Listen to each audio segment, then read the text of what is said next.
Picture of you and your brother. Thanks, Tucker, so much. Yeah, we're outside right now, and I can say that it feels like it's going to get warm. Right now, still just a little chilly. Plus, we're in the shade at the Fox lot right now. We're in the shade, We're in the and you know shade. what? It's not snowing. And it's not snowing. Of course, this is Derek Thomas, always keeping the glass half full. He's here with what's growing in your garden. What do we used to call this segment? Garden. It's the garden grow segment. But it was a whole longer thing. Anyway, how does your garden how grow? does your garden Yes, grow? yes, It grows yes. with the help of Derek.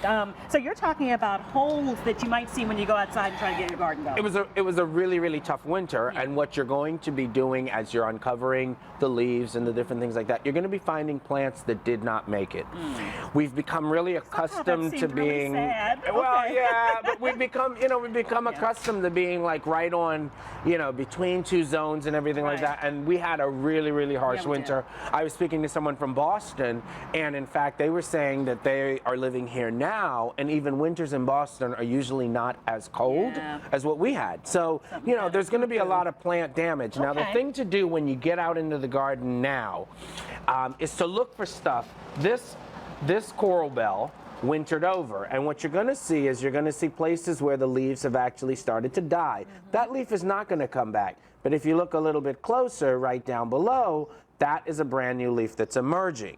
The thing to keep in mind is if you go to a garden center and you get a coral bell like this that's all nice and flushed out, you may want to protect this just a little bit because our frost-free date is not until April 15th. Okay. And if this has been grown out in a hothouse, it could get zapped, Yeah. okay?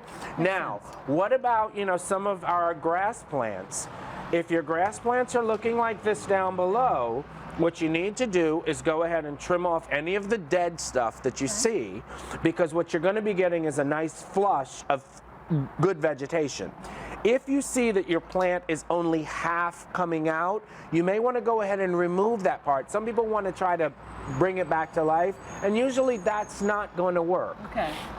This is my fave. Things like this little guy here. And when you're taking a trip to the garden center, even though it's really small now, it's going to spread out to about a 3x3 space when it's mature. So you want to give this enough room to grow. And the thing about it, another thing is this here is a hummingbird mint. It looks like a really innocent plant. This is going to get to be about 2.5 to 3 feet tall.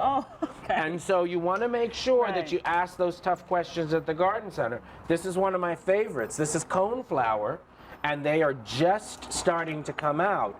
You see, and this is what you'll see by late July. That's Pretty. the picture that you'll see by late July.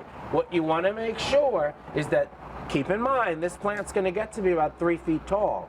So when you pick a place for this plant, if you're filling in a bare spot with a plant that you're not familiar with, make sure it's going to fit the new spot. Right. And the most important thing after the long winter, and I always talk about this, Allison, take the time to amend your soils. I've got here 3 of the most important things that you can have, because even though it's a bit chilly now, and even though the moisture's not evaporating as fast, if you do a good compost on top of your your existing plants, so say plants like this coral bell that's existing, you want to do a compost, you want to do a mulch, and use an organic fertilizer for all the plants. Okay, thank you so much, Derek. Follow me on Twitter at Thomas Garden Guy. Be right back.